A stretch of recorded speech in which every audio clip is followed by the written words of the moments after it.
Greetings, watch lovers, and welcome to Watches in the Wild. Today's watch is a very special treat. It not only tells time, it is a reminder of time passing, even time running out for us at some point.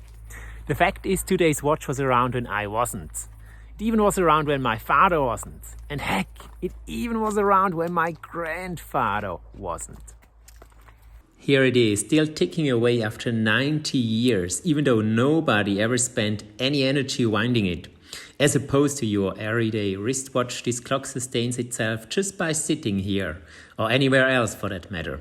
Seeing this clock is a bit like watching a magic trick. What's going on quite simply doesn't make any sense, doesn't seem to be possible. This thing moves and tells the time without anybody providing power to it. There's no battery, no secret plug connecting it to the power grid. And yet it keeps on moving anyway, like a perpetual motion machine. It's no accident that the first precursor of this clock, built by James Cox in 1760, was presented to the public as just that, a perpetual motion machine.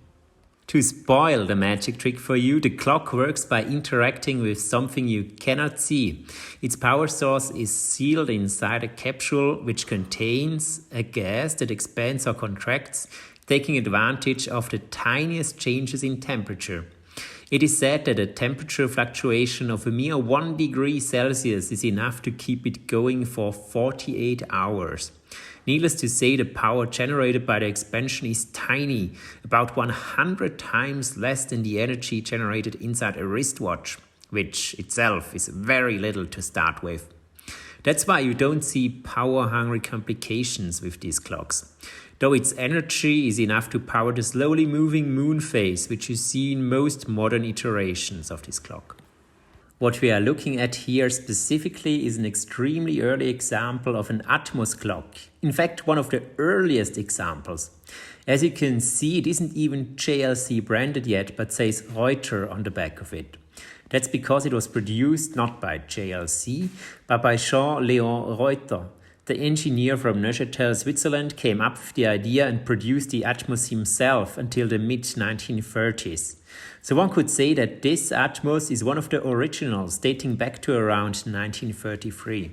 Jaeger-LeCoultre then took over the Atmos after its introduction in 1935 and went on to produce hundreds of thousands in the years and decades thereafter. For a long time, it actually used to be Switzerland's official state present, given to popes, diplomats and presidents who visited our country. By the way, the watch is composed of only a few mechanical parts and no oils are needed to counteract any friction. Having said that, I don't look at it mainly as an engineering achievement, although it sure is that as well, but as a poetic reminder of time passing and never coming back. The watch itself reflects that reality quite beautifully. Its time can be adjusted by grabbing the minute hand and moving it forward. As with time itself, you can't move it backwards though, if you don't want to risk breaking the clock's fragile mechanism. It reminds me to experience every moment fully, since once past, they won't come back and can't be experienced again, just as one cannot move back the minute hand here. Lastly, it's a poignant reminder of those moments themselves being finite and coming to an end. This clock has the semblance of running forever, a couple hundred years according to JLC. But the often forgotten fact remains that we will all end up here much, much sooner. Until then, let us love and let us live, since we are everything but a perpetual motion machine.